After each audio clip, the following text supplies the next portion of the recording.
if you do have the ability to get access to Menti, if you could go there and to fill your views in relation to those challenges. But while you're doing that, I'm going to also introduce our next panel.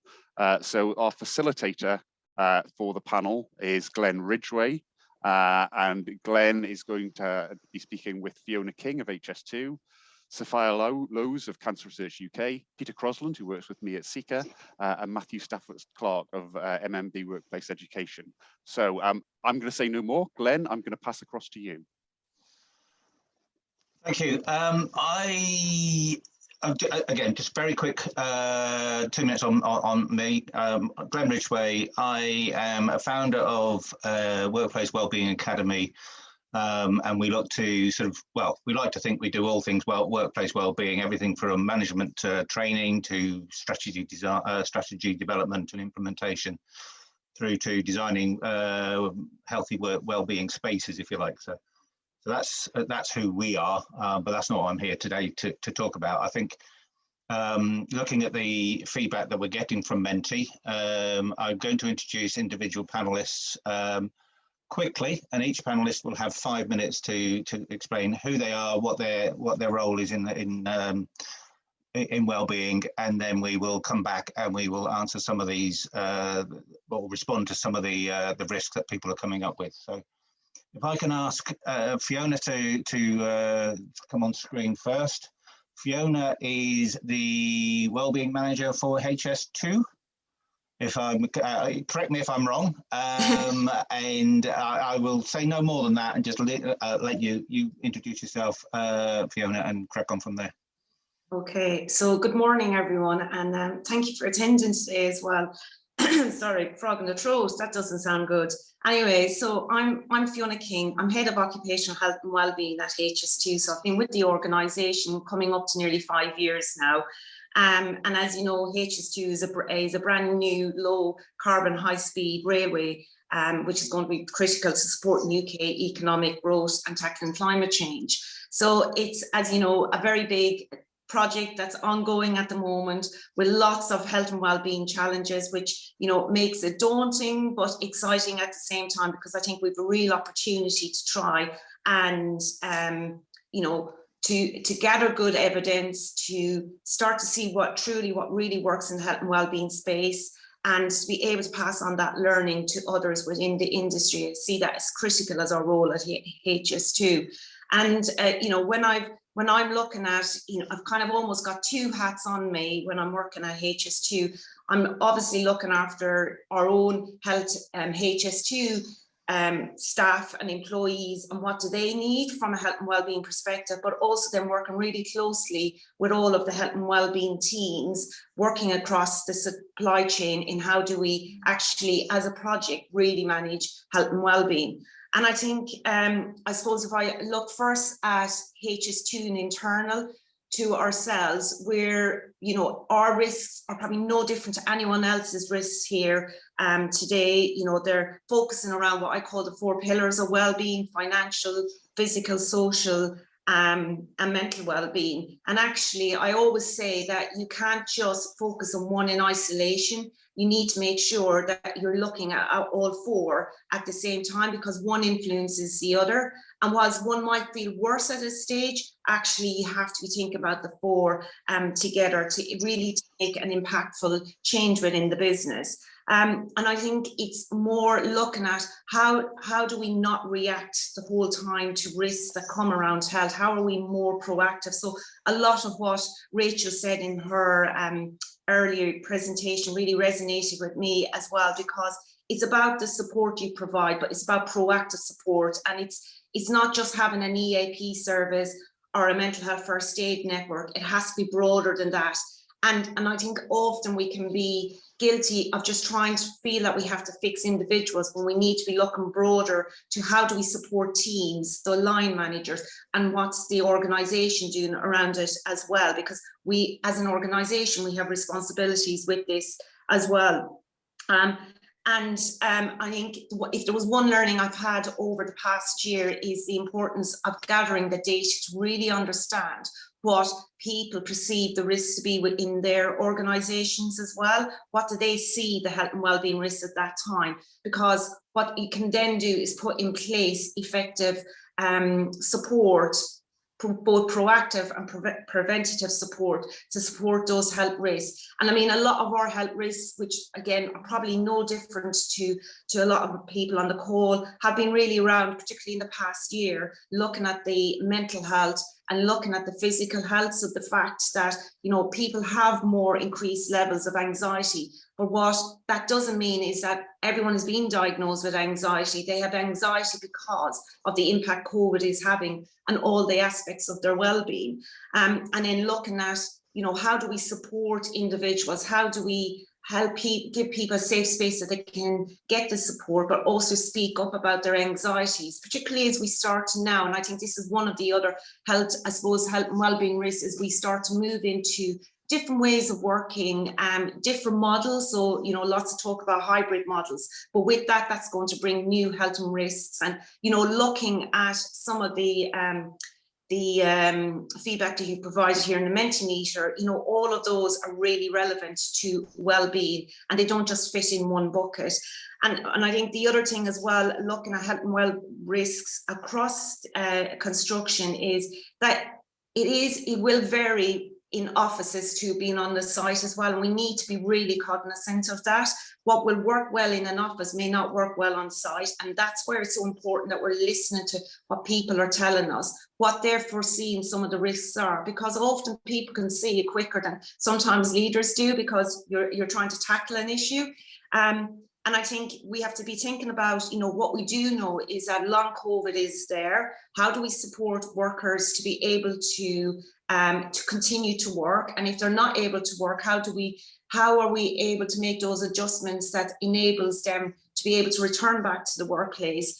I think we need to be thinking about the fact that we'll have individuals with with underlying health conditions that now may be waiting for treatment, and that's going to have an impact on maybe their ability to work. So again, it's thinking about how do we support them to remain in the workplace as well.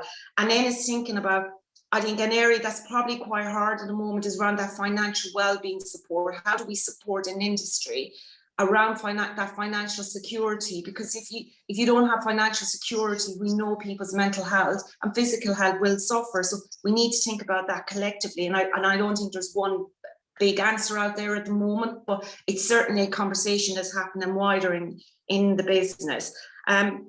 And I think collectively, look, we've now, you know, as HS2 as a collective, are sat down and go, right, we're doing a lot of really good stuff in helping individuals, but actually what we need to now get to is how do we support teams and how do we support organisations? So we're thinking about these health and health and wellbeing risks, as you've all, you know, set out there around the workload, around burnout, which is, you know, a new occupational phenomenon and something that we probably have seen with a lot, probably, if we were to look back over projects in the past. So how are we actually starting to tackle that? So we're starting to focus more on teams and the organisation, and how do we actually make those changes that are going to be lasting. So I think my 5 minutes is up there, Glenn. I haven't had the nod, but you know, there's so much to cover in health and wellbeing risks. But I think the risks, you know, musculoskeletal burnout, mental health, financial, they're all still the same. But what's different is it's the environment we're working in now, and we need to be creating an environment where we're thinking about designing out these health and wellbeing risks, but actually how do we support, promote and sustain it into the future? And we also take the learnings that we've collected loads of in the past year to make those changes, but we can't take a long time about doing it. We need to kind of crack on with it as well. So back to you, Glenn. Thank you. When I come back to you, I'll be asking a question which I think Bryony mentioned earlier on, is how do we actually take this stuff to the man on the end of the person on the end of a shovel, and how you at HS2 in your role can maybe help to influence that. So when I come back to you, I'll be asking that question. But first, before I get that, I want to introduce Sophia Lowes, who is the Health Information Manager at Cancer Research UK. I will let Sophia introduce, take it beyond there and explain her role and why she's here today. So Sophia can come on to video. Yeah, thanks, Glenn. Yeah, so I'm a Health Information Manager at Cancer Research UK, and my role specialises in the evidence and information about the prevention and early diagnosis of cancer. And hopefully you've all heard of Cancer Research UK. We're the world's leading independent cancer charity that's dedicated to saving lives through research, influence, and also information.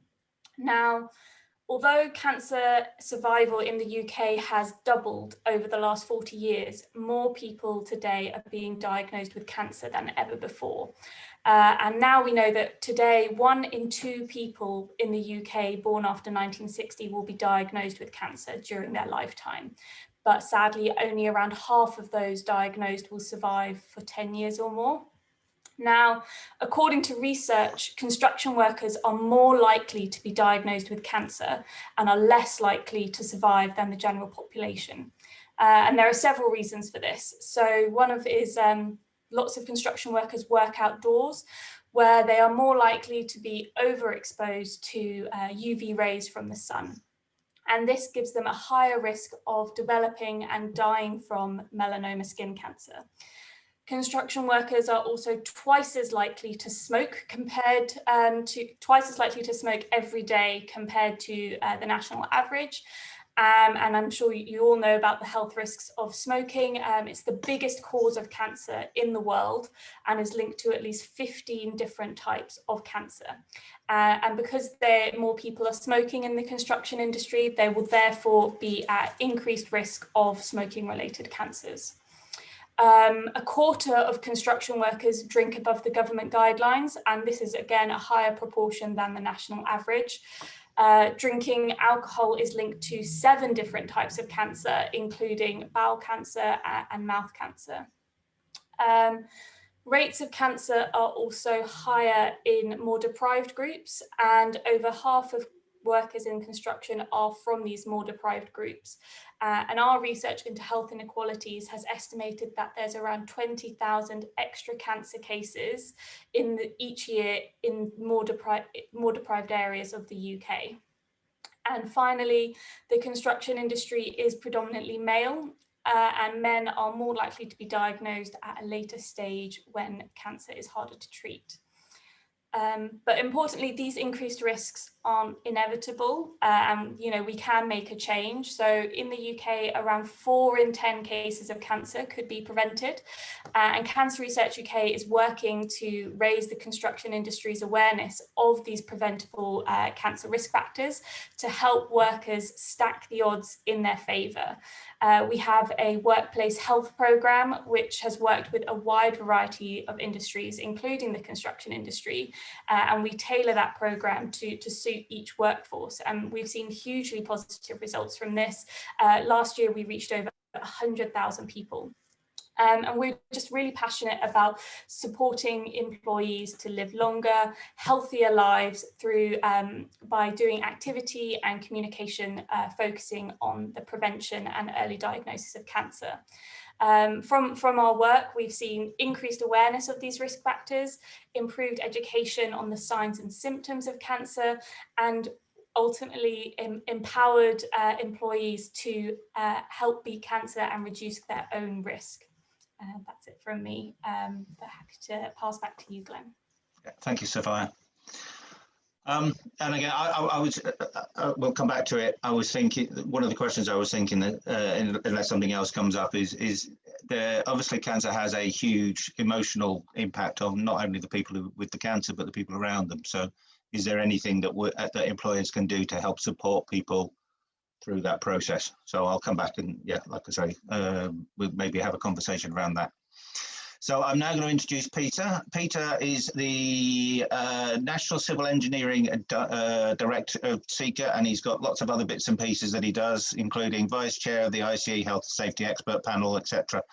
So he's been around a while, but he knows his stuff. So I'm going to say no more than that and pass over to Peter himself. Well, thank you, Glenn, and good morning, everybody. I can hope I can just live up to that introduction. As Glenn says, I'm the National Civil Engineering Director with Seeker, and I do wear a number of other hats. So what I might be saying could be a little bit scattergun, but it is because I do sit on a number of panels and groups.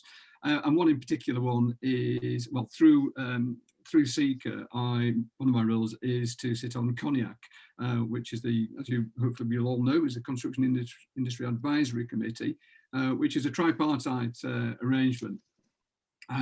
With obviously the first one is HSE as the regulator, the unions, including GMB and Unite, and thirdly, industry, of which obviously we are part of. And as part of Cognac's or HSE's strategy and forward look, it really hasn't changed much over the years. They're still concentrating on all things respiratory. And dare I say, could silica be the next asbestos? There've been reports been published by BNC a couple of years ago, which are very informative around that topic area. Huge issues potentially.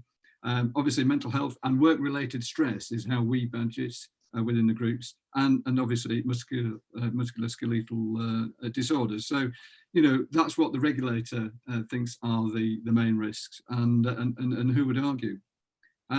Just as a point of interest, maybe, or a point of information, Cognac has recently been reconstituted, and there's now a strong relationship with the CLC co-vice chairs of Sarah Jardine, who's the chief inspector of HSE, and Dylan Roberts from CLC and Skanska. What I would mention as well is the work that we do with the Health and Construction Leadership Group, which was set up as a direct response to a challenge from HSE and Cognac from industry to have its say on all things health. So that was really where the focus was coming, and the suggestion is in the title, Health in Construction Leadership Group. And similarly, their key focus subgroups are respiratory, mental health, and stress, and communication, which we'll probably touch on again later. So looking at the big question, what are the big risks to workers' health and wellbeing within the industry at the moment? Certainly been touched on by some of the responses in Mentimeter, and when we're looking at, I noticed that there was a number of comments about isolation, so in particular relation to sites. Obviously, we have the CLC site operating procedures, which I think has worked well, but those are for the well-run sites. And where you have the sites which are more remote, only 2, 3, 4 people working, then who provides that support? Who provides support to them? And I think that's really need to look at. Again, looking at the office, return to work. Is also a key issue. We know, and having a meeting the other day where there was a fantastic suggestion of the host company was taking videos and photographs of where people who hadn't worked, they hadn't even met their bosses, so they were anxious about returning to work. So there was a very nice take up on how to introduce the staff to the organisation. And that was Sir Robert McAlpine. So if we want some good practice, we can go there. I think we all know about Zoom burnout, jumping from Zoom to Skype to MS Teams. But I do think we have inadvertently created an on-demand 24/7 culture that does increase those day pressures. But what I wanted to focus on very quickly was the key risk for me is that and it's a bit of an anti-goal really, if we don't respond to the question on the tin, i.e., how do we prevent ill health and poor wellbeing in the first place? So, there's been a huge numbers of initiatives, largely aimed at sort of the person at the end of the shovel, because that's in effect what the statistics are telling us to look at.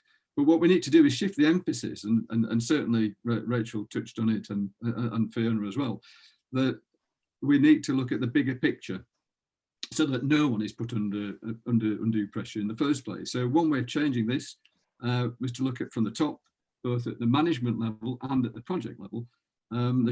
There could be a number of initiatives that try to address the disconnect really between what should happen, in providing that protection to all workers, to actually what does happen. And there are some initiatives that have been out in the workplace for a while now. Project 13, for instance, through its collaborative entrepreneurial approach, rather than the traditional hierarchical and contractual methods. And then there's also recently the construction playbook, which really could be a game changer if it was taken on board by a whole range of clients and providers, rather than just being a government initiative. So as part of a quick fix solution, just a thought, we all, at the start of a project, we all say, well, how quickly can we finish this project? How cheaply can we do it? So it's that old race to the bottom. So simple, I think, is an immediate question to raise for every project is, how can we deliver this project in a way that no one is made ill by their work? And what really we're talking about is a health, safety and wellbeing strategy right at the outset of the project. So to set your goals and anti-goals, set your strategic risks, set your procurement strategy, set a clear communication strategy, because this is absolutely vital. The comms must be clear, the two-way and non-judgmental. Obviously, leadership, which has been touched on previously, and operational requirements. Let's not forget that the design and the build phases, we also have the maintenance and operations aspects to look at the risks as well. So by my feeling is that if we get that holistic approach right, then I think we are making inroads into shifting what we probably haven't done very well as an industry in the past. Yeah. So, sorry, carry on. Sorry, carry on. No, so no, thank you. That's me done. I was one of the comments I saw in the Menti was the vast majority of people on site work for small organisations. So how do we support and help them as organisations like Seeker, as principal contractors or clients, to be able to do this stuff? I hear what you're saying around the management side of things and the leadership, and I absolutely agree. But we need to be able to support those smaller organisations in a way that they get that benefit as well. So, but again, I will revisit that when we come back to the the main question and answers. But first, I want to introduce Matt Stafford, Clark. No, Clack, sorry. Matt is, it says here, is digital and retirement education leader for MMB Workplace Education. Matt is here today to talk about, we saw earlier on in Rachel's talk that financial well-being is very low on the priority list. So Matt is going to hopefully explain to us why it should be higher. Absolutely. There you go. Pass over to Matt. Thanks, Glenn. So hi, everybody. As Glenn said there, I'm the retirement and digital education leader for Mercer Marsh Benefits Workplace Education. So just to give you background on that, the Workplace Education team, we're a specialist consultancy and delivery team within Mercer Marsh Benefits, and we focus on providing education and wellbeing programs for clients of all sizes and across all industries. Cool to our role as educators, especially when we're talking to people about financial well-being, is that we're honest and impartial teachers. What we're trying to do is empower individuals to improve their financial well-being, improve their understanding, improve their capability, and give them the tools to manage their finances themselves. So that informs our perspective on why financial well-being is important and why organisations need to address it as a risk. So, reflecting on our own experience of being ill, it's obvious that being below par physically is going to have an impact on our work performance. And as you can see from the slide, financial stresses just exaggerate all of those poor effects. And while it's obvious for physical issues, less obvious but no less damaging is the impact of financial well-being issues. And beyond this stress and sickness link that we can see here, we can talk confidently about distraction, disengagement, presenteeism, absenteeism, even criminality as potential negative outcomes of individuals having poor financial well-being.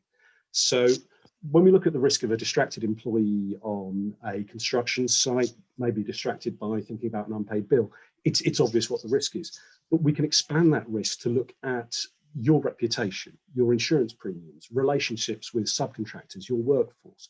a distracted or disengaged employee making a mistake on payroll, making a mistake on billing. All of these things can have a real impact on you as a business. And when we look at how widespread these issues are, we can see some concerning figures. So the first 9 boxes here predate COVID, but just to pick up a couple there, 94% of UK workers were affected by money worries, 52% have borrowed to meet basic needs. And when we look at the final 3 boxes, these are since COVID, during COVID on lockdown, and these should be of concern to everyone because they affect everyone. And if you as an organisation don't know how exposed your organisation is, how exposed your workforce is, you can't respond appropriately and you can't address the risk. Now, pardon me, the issue you have with financial well-being, the issue we all have with financial well-being is that humans aren't built to be good with money. It runs counter to a lot of our natural instincts to think short-term, to seek gratification. And when you're dealing with decisions that need to be taken with a result that's months, years, decades in the future, it's very hard for people to naturally make the right decision. And we can use it as an illustration, the left brain creative, right brain logical model. It's not neurological fact, but it's useful here. And what we try and do as educators is get people to engage both sides of the brain appropriately for the decision that's facing them. Now, when we're talking with individuals, we try to give them a framework to understand their financial well-being and what they're trying to achieve. And we talk about these 4 pillars: control over day-to-day spending, capacity to absorb a financial shock, freedom to choose how you spend your money and to make plans for the future, and being on track for your future financial goals. And being in a position where you can confidently say, yes, I have all of this, that puts the individual in an extremely strong position, both for their present and for their future. Now, there are a myriad of financial wellbeing solutions out there and financial wellbeing tools and financial wellbeing support. And we can look at things like workplace loans, you could look at education programs, you can look at money management apps. But these are all tools, and particularly in this industry, you'll understand that a tool without training can be counterproductive and even dangerous to the individual.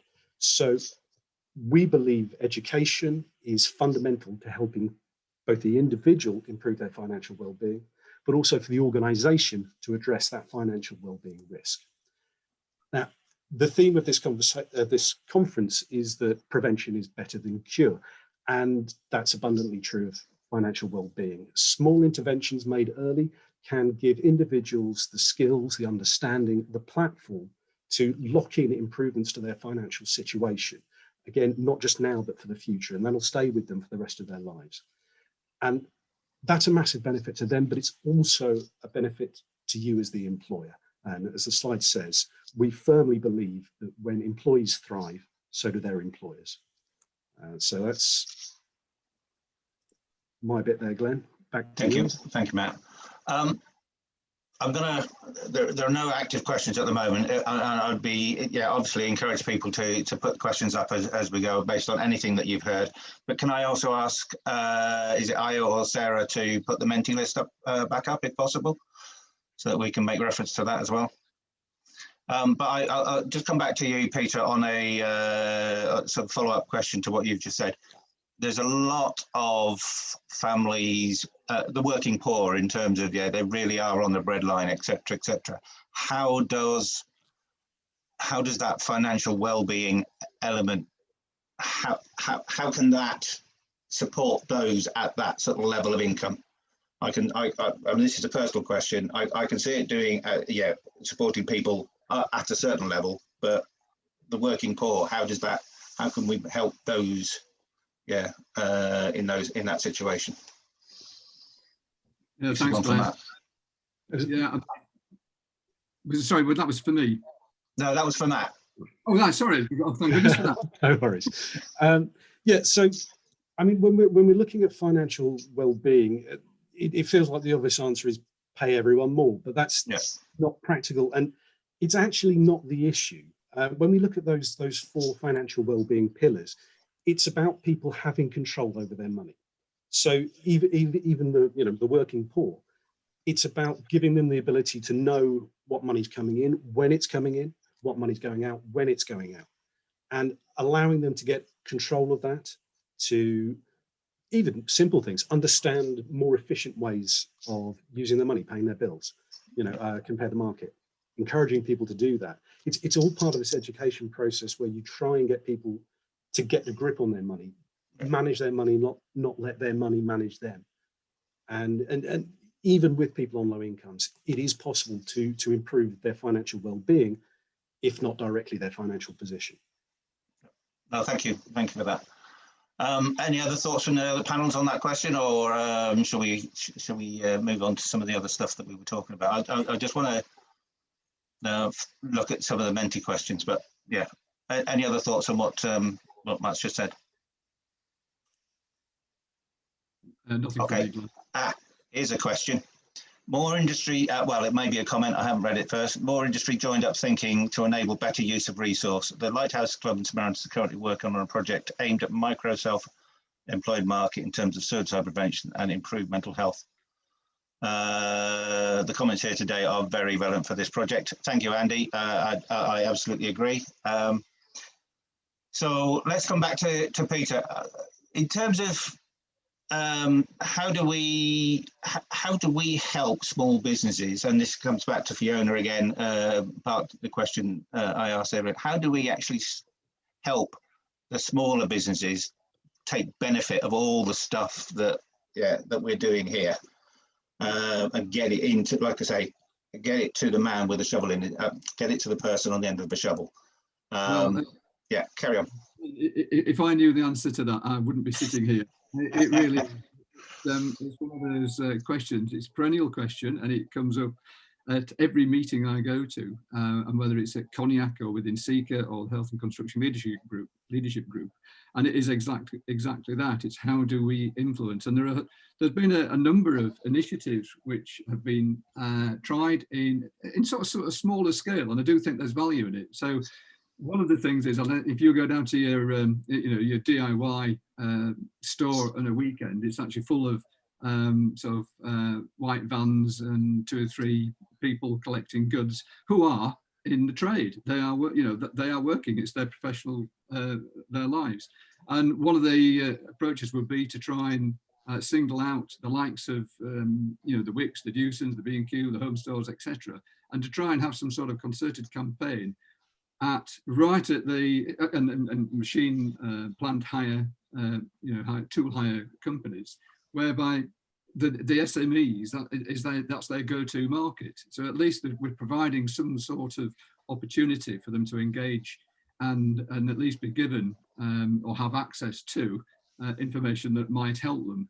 But I think it's a really, really difficult question and solution to solve. Yeah, thank you for that, Peter, and I agree. I think if we could crack this nut, it's a big nut to crack. So, Fiona, is there anything from if you like from the client side of things like HST that you'd like to add to that? Yeah, no, I mean, it's a really tough one, and it's like, how do you know you're making an impact? And it's something that actually our CEO is really passionate about, is that when we're delivering all this stuff, and particularly at maybe a tier 1 level, we can be doing brilliant health and well-being, doing all the right things, but his question always is, how do we know that's getting right down to every person that's touching the project? So what we tried to do differently on the project this time was to make sure that we've got dedicated health and well-being occupational health specialists in place in all of the on all of the main joint ventures, but also is make sure that they're supporting people with the support that they're providing, the training, sharing that experience that is going right down, and actually sharing some of those services. Now it's done differently still, so it's not still consistent, but what we're trying to do is drive those standards, to improve the standards so that people are getting access to the same thing and being able to make the changes, because we know that individuals that are a small organization, 2 or 3 people, won't have the same access, same resources and support as a big organization. So we feel we have a role to play in that. We need to be providing that to them as well, and actually getting them involved in any of the on-site activities, on-site campaigns, awareness, whatever it is. But, you know, actually we have a role to play in that. So, you know, how are we doing on it so far? It's difficult to say, it's still early days, but it is something that we're very, very aware of, that we need to do better in this space. And I think there is sometimes and this is the challenge that I put out all the time, is we need to be asking the question in a different way. And I'm not necessarily saying what that way is, but I think if we can, I think we often look at these issues and yeah, year after year after year after year, and we're asking the same questions. Is there a different way of looking at the question? And maybe that might be a different way into helping solve it. I don't know the answer to that, but if somebody else does, maybe that's something we can bring out. I just wanted to weigh in on sort of getting education, getting help to people. I mean, one of the things we focused on during lockdown, obviously we couldn't send any of our trainers out to people. So we focused very strongly on e-learning provision. Mm-hmm. And there is an awful lot you can do with digital provision. I think the latest ONS stats said they had 96% of households in the UK have internet access. And when we think about our own people, the people who work for us, whether they've got smartphones or not, digital access to resources has never been more widespread. Mm. And that has to be a part of the picture. You know, you can provide an awful lot digitally. It's not ideal, you know, even as part of the digital education team. Our preference is always put one person in front of another person and let them talk. Yep. But digital solutions, given the widespread nature of people having smartphones, having tablets at home, that is a real way to access as many people as possible. And yep. Given it's e-learning, it tends to be cheaper than getting a person in face to face. So access and routes to routes to support, I think is and maximise the routes to support that people can and on physical health, I think it's important that acknowledging information isn't always enough for people to make a change. And, you know, being healthy is not always easy, and it's harder for some groups than others. So in order to really make a difference, you need to find interventions that really target the people that you're trying to reach, your employees, and understanding what barriers your employees might face to making those changes. And by understanding what's stopping them from making that change, because we know that, you know, most people who smoke want to stop, but understanding what the barriers are to, for example, to them stopping smoking, and then understanding which of those barriers might be in your control as an employer, or what you can do to support your employee to remove some of those barriers to making that change. That's really where you can make a difference and make being healthy easier for the workers. Yeah, no, absolutely. Why do 1 in 10 people who've had a heart transplant still smoke? So there's a question here, which is the government furlough scheme was quick and robust and has helped people keep people ticking over financially, helping to keep things like potential spikes in crime rates down. What impact do we think it will have when it is finally switched off? Maybe not just construction, but wider issues. I think this one's aimed at Matt, really. To dive in there, it's going to depend hugely on how employers react to the furlough scheme being switched off.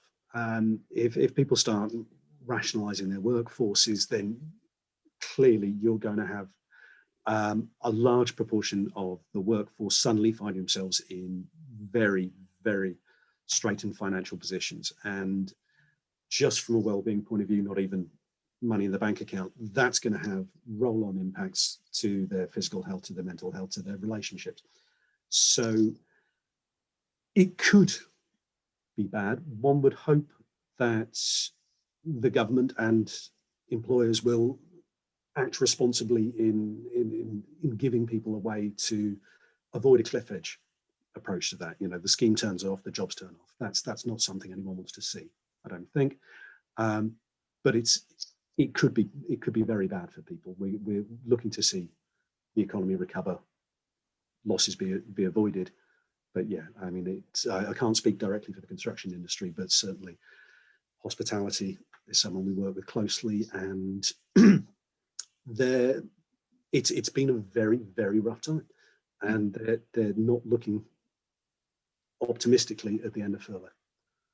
I think absolutely it's one to watch. We have to be aware that it's a huge potential risk, isn't it? So, Sophia, I want to come back to what I was saying earlier on around sort of the emotional impact of cancers, both on the individual, with the cancer, and also the people around them, and how that might impact them at work and stuff in terms of distraction. Are there any things that you can think of in terms of how employers can support people, either caring for, what more can employers do around it for caring for people who might have cancer? Is that something that you look at in terms of Research UK, Cancer Research UK? So yeah, as I mentioned, 1 in 2 people are going to develop cancer in their lifetime, and many more will have a loved one, who develops cancer. So it's going to affect the majority of people in the UK at some point. And I think if you know someone who's been diagnosed personally and thinking about what support, how you felt during that time and what support you might have needed, then that's a really good place to start in thinking about what you could potentially be offering someone else. But just thinking about, cancer is a bit different to COVID in that for many people, it's not, COVID, a lot of people who get it may, recover quite quickly.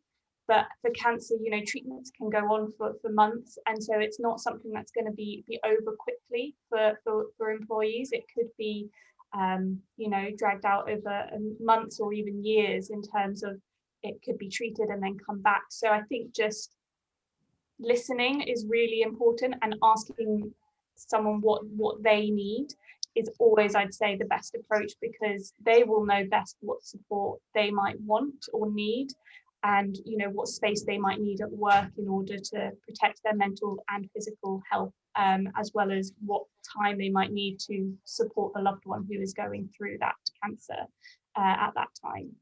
Yeah, and with the delay in a lot of treatments as a result of COVID, then I can imagine that's going to. Yeah, so because of COVID, over the last year, we've seen 45,000 fewer people starting cancer treatments. That's going to have a huge impact on cancer in the next few years, because we know also that half of people during the first lockdown experienced cancer symptoms and didn't go and talk to their doctor about it.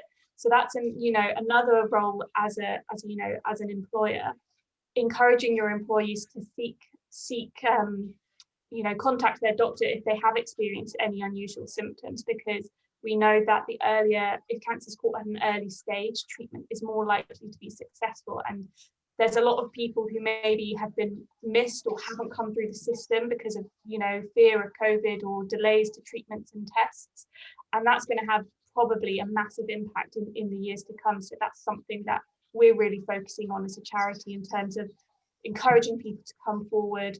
There might still be delays because of COVID, but it's still really important. And the sooner you get seen, the sooner it's possible that you'll get an earlier treatment.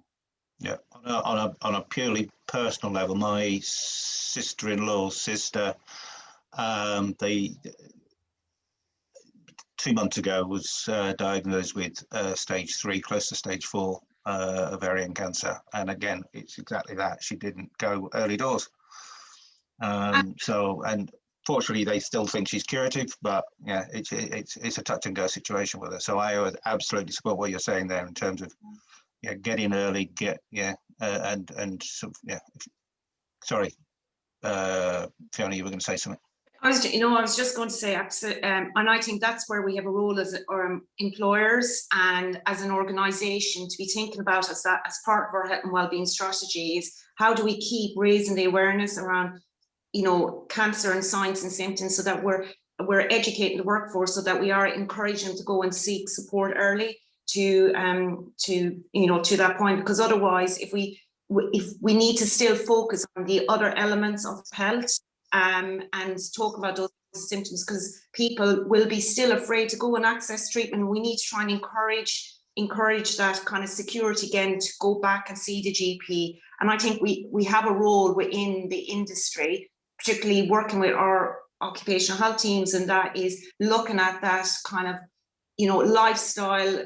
It could be lifestyle questionnaires, it could be, you know, one-to-ones, but actually trying to, you know, proactively be picking up on some of that stuff, looking at our demographics as well. You know, if we've got a population which is mainly in the 40s, well, what are the risk categories for health in those areas, and starting to thinking about our preventative approach to reducing those long-term chronic conditions as well. Yeah. And also those practical barriers to people seeing the doctor. It could be difficult getting an appointment at a convenient time. And is there anything you can do as an employer to give your employee the time to go and speak to the doctor? So, you know, they may think they can't take the time off work, but is there anything you can do to support them to do that? Yeah, no, absolutely. I'm conscious of the time. We have 3 minutes to go, and I think that's been an excellent conversation. So with 3 minutes, I'm just going to give you each an opportunity. Is there anything else you want to say, a point that you'd like to make as part of this conversation? So I'll start with Peter and give the other people a quick chance to think. You're on mute, Peter. Right, no, thank you. Yes, what I was going to say was that there are many initiatives out there, far many that you can shake a stick at. And I would just say that actually just choose the one that you think actually you can manage yourself, the one that is most appropriate. And even a small improvement is better than no improvement at all. Start somewhere. I know that sounds negative, but when some organisations, and particularly looking at SME organisations, when they're looking at the great, you know, if you look at the stress management standards, you know, 200 pages, documents, etc., don't go there. Go to something which is far more bite-sized, far more relevant to yourself, and then actually, hopefully, that can actually make a big difference. Yep. Thank you, Peter. Fiona? Yeah, I suppose for me, it's looking at what your data is telling you at the moment. Try and keep it simple. Don't try and solve every health and well-being risk factor, because you won't succeed at anything. And get advice, find out what others are doing. You know, steal with pride. I do the whole time. You know, steal with pride. It's a phrase I've heard so many times. Yeah. Yeah, but do, and people, you know, there's nothing better when people come and ask me, and to be able to give advice and say, look, if I was doing it this way, I would do it like this in the future, because I never thought about X, Y, and Z. Find out from others, get good advice, get good, competent advice. There's a lot of individuals out there at the moment that are claiming to be wellbeing experts. Check that they are. That would be another piece. And I think as well, let's not forget about the occupational diseases in construction. You know, if we can tackle the noise, the skin disorders, the cancers and all of that, actually people's well-being will improve as well, because we're reducing that risk to them. So, you know, I always say, look at mental health, musculoskeletal, but don't forget, you know, the occupational diseases that kill people. Yeah. Sophia? Yeah, just thinking back to the theme of the conference, prevention is better than cure, just remembering that there are lots of things that people can do to reduce their risk of cancer, and that will improve their health and well-being in the round as well. So, you know, just thinking about simple things that you can do to help people to, you know, stop smoking, keep a healthy weight, being safe in the sun, drinking less alcohol, but really remembering that, it's not always easy for people to make these changes. So what can you do, and why it's so important for you to support your employees to make these changes. And, you know, Cancer Research UK have a wealth of information and resources and support that we can offer on our website and through our workplace health programs. So really look to see what's out there, think about what you can do to support your employees, but remember that 4 in 10 can be prevented. So, you know, what changes could you make? Thank you. And Matt? Just echo a lot of what's been said, what Fiona said. Understand as an employer what risks your organisation faces. Ask your workforce what problems they're up against, what help they need, and go out and see what help's available to you. There's a lot of great charities, great member organisations who are doing amazing things to help. And obviously there are some of us in the commercial sector who are also, we like to think, doing great things to help. There's a lot more Brilliant. out there than you think. Thank you very much, all. My takeaway: keep it simple, do something. Yeah, remember it's prevention as well as cure, and there's plenty of help out there. Yeah. So thank you for that, and I'm going to hand back to Bryony to introduce the first wellbeing moment.